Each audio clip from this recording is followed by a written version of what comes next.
Dans l'analyse économique, on a besoin de repères, de points d'ancrage en quelque sorte.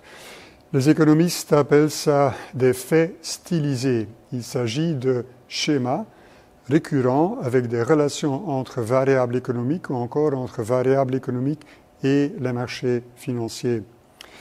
Ces relations sont conditionnées par le contexte économique. Par exemple, quand le chômage est très bas, l'inflation aura tendance à être plus élevée que si le chômage n'est pas aussi bas. Ces faits stylisés sont utilisés dans l'élaboration de prévisions économiques et façonnent donc les attentes. Aujourd'hui se pose la question si les faits stylisés d'antan sont toujours d'actualité ou est-ce que nous sommes entrés dans une nouvelle ère sans ancrage, sans boussole en quelque sorte. Pour illustrer ces interrogations, il suffit de juxtaposer deux développements aux États-Unis. D'un côté, l'économie qui reste résiliente, notamment le marché du travail, face au resserrement monétaire agressif de la Réserve fédérale. Et d'un autre côté, il y a l'inversion de la courbe des taux d'intérêt qui est très importante, également par rapport aux normes historiques en la matière. Et dans l'histoire, on a toujours vu qu'une période d'inversion significative de la courbe des taux devrait être suivie ou a été suivie par une entrée en récession.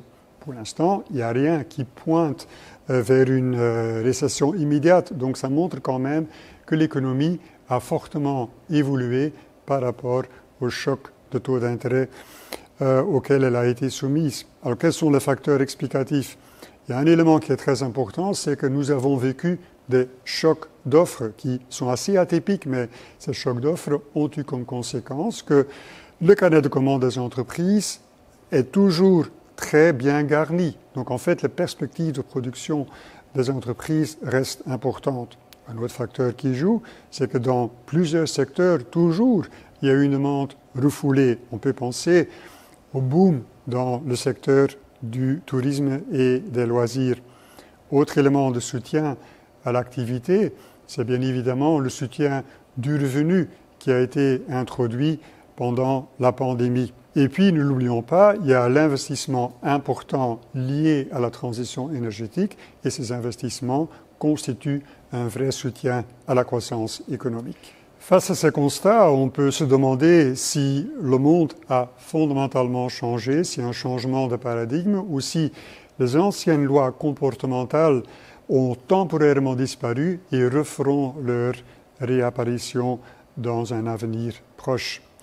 La question elle a de l'importance, ne fût-ce que parce que cette ambiguïté, comme toujours on dirait, cette ambiguïté engendre un coût. Il y a un coût lié au fait que le travail de faire des prévisions devient beaucoup plus difficile. Le risque d'erreur de prévision importante, ce risque a augmenté.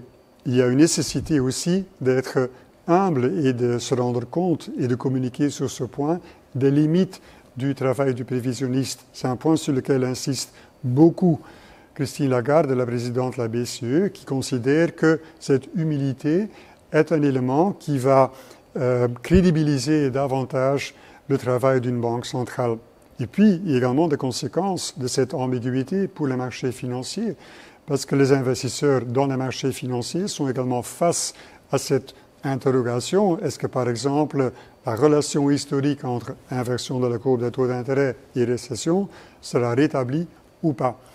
Et ces investisseurs auront du coup tendance à raccourcir leur horizon d'investissement pour vraiment se cantonner à ce qui est visible, prévisible, et puis de regarder plus loin après lorsque les éléments de base, lorsque les données auront évolué.